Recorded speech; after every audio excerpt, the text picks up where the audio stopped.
Da simulação e dissimulação. Dissimulação é apenas um tipo débil de comportamento ou sabedoria, pois há que haver mente forte e coração forte para saber quando contar a verdade e então contá-la. Desta forma, o comportamento dos grandes dissimuladores é o do tipo mais fraco. Segundo Tácito, Lívia conviveu bem com as artes do marido e a dissimulação de seu filho, atribuindo artes ou política a Augusto e dissimulação a Tibério.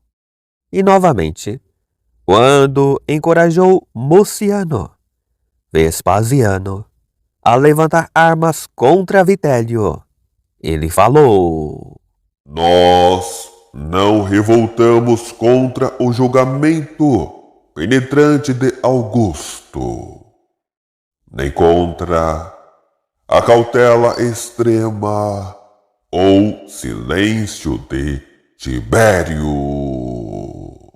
Estas características de arte ou política, dissimulação ou silêncio, realmente são vários hábitos e faculdades a serem distinguidos. Para um homem que tem aquela agudeza de juízo que o permite discernir que coisas serão expostas abertamente, e o que deve ser mantido em segredo, e o que deve ser mostrado à meia luz, e para quem e quando, que realmente são artes de estado e artes de vida, como Tácito bem as chamou. A ele o hábito de dissimulação é um embaraço e uma fraqueza. Mas, se um homem não consegue obter aquele discernimento, então lhe cabe, geralmente, permanecer em silêncio e agir como um dissimulador. Pois quando um homem não pode escolher ou variar em detalhes, fará bem em tomar o caminho mais seguro e cauteloso, como o andar lento de quem não enxerga bem. Certamente, os homens mais capazes sempre têm sido de comportamento aberto e franco, e com reputação de certeza e veracidade.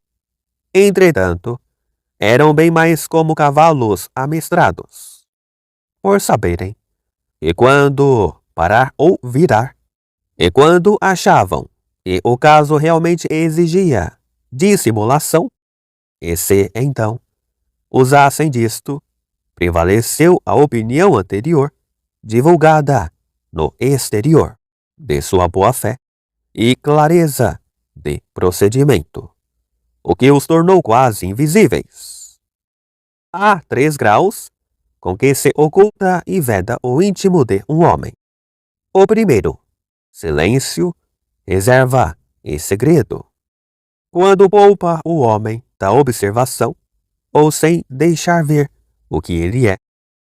O segundo, dissimulação.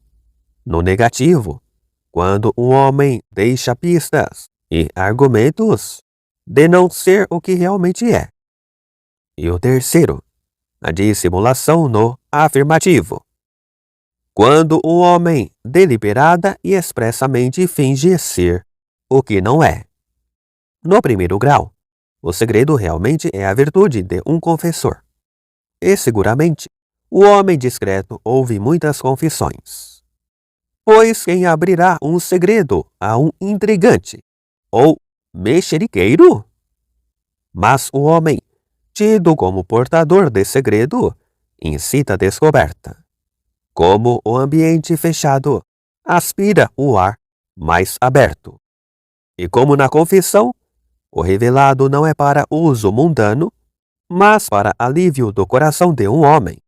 Homens discretos entram ao conhecimento de muitas coisas naquele tipo, quando os homens estão mais a lavar a alma do que revelá-la.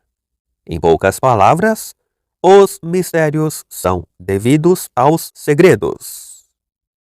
Também, para dizer a verdade, a nudez é feia. tanto em mente como no corpo, e soma muito a compostura dos modos e ações de homens. Se eles não forem totalmente abertos. Quanto aos tagarelas e pessoas fúteis, eles são comumente vãos e crédulos, porque o que fala do que conhece, também falará do que não conhece. Então, se note que um hábito de discrição é prudente e moral. E nisto, é bom que a cara de um homem concorde com o que sua língua diz, pois a revelação do íntimo de um homem, por seu semblante, é uma grande fraqueza denunciadora, por ser muitas vezes mais marcada e merecedora de fé do que as palavras de um homem. No segundo grau, que é a dissimulação, preserva-se muitas vezes o segredo por necessidade, de forma que o homem que for discreto deve ser de algum modo um dissimulador, pois os homens são por demais espertos para consentir que outro mantenha semblante indiferente e silencioso, sem balançar o equilíbrio a qualquer lado. Eles crivarão o homem assim com perguntas, e o enrolarão para catar algo, de modo que, sem um silêncio absurdo, ele mostre alguma inclinação, ou se ele não o faz, concluirão tanto do silêncio quanto da fala, como acontece com os equívocos ou os discursos túrgidos. Eles não merecem atenção por muito tempo, de forma que nenhum homem pode guardar segredo, a menos que lance mão de um pouco de dissimulação que é, neste caso, mais à beira ou à penumbra do segredo. Sobre o terceiro grau, que é simulação e falsidade, afirmo que é o mais culpável e menos prudente, exceto em grandes e raros assuntos. E então um hábito contumaz de dissimulação, que é este último grau, é um vício que surge de uma falsidade natural, do medo ou de uma mente que tem algumas falhas graves. Porque um homem, obrigado ao disfarce por necessidade, o faz praticar simulação em outras coisas, para que sua mão não se revele. As grandes vantagens da simulação e dissimulação são três.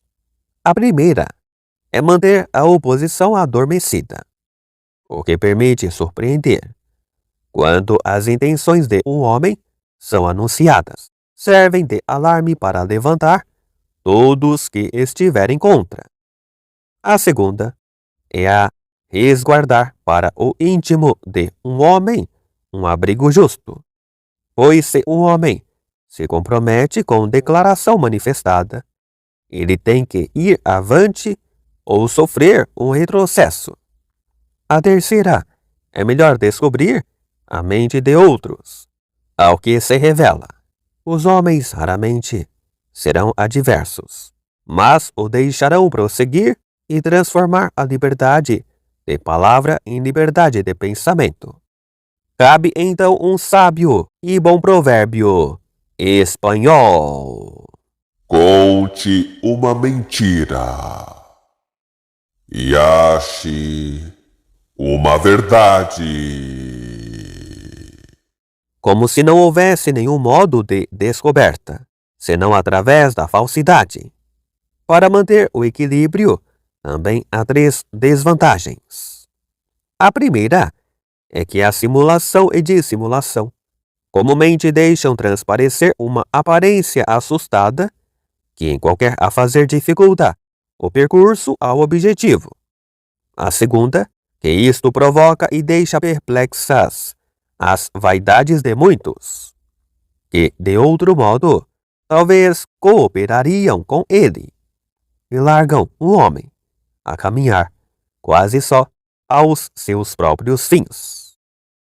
A terceira E maior é que tal comportamento priva um homem dos instrumentos principais para a ação, que são a confiança e a convicção.